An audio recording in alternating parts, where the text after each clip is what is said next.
1 Peter chapter 4. Therefore, since Christ suffered in his body, arm yourselves with the same resolve, because anyone who has suffered in his body is done with sin.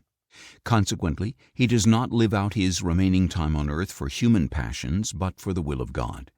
For you have spent enough time in the past carrying out the same desires as the Gentiles, living in debauchery, lust, drunkenness, orgies, carousing, and detestable idolatry. Because of this, they consider it strange of you not to plunge with them into the same flood of reckless indiscretion, and they heap abuse on you.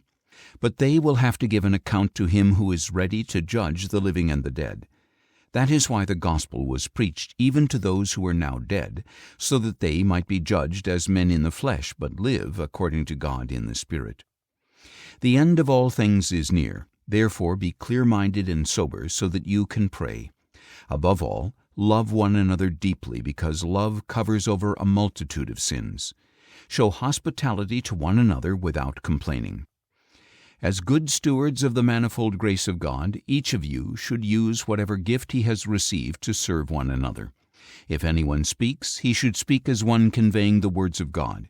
If anyone serves, he should serve with the strength God provides, so that in all things God may be glorified through Jesus Christ, to whom be the glory and the power forever and ever. Amen.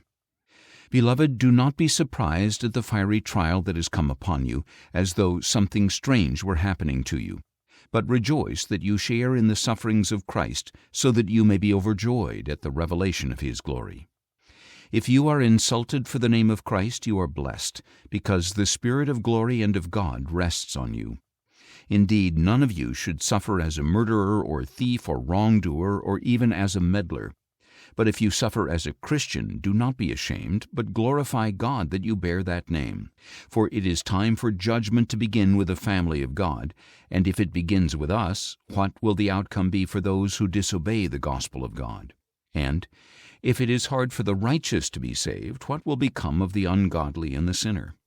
So then, those who suffer according to God's will should entrust their souls to their faithful Creator and continue to do good.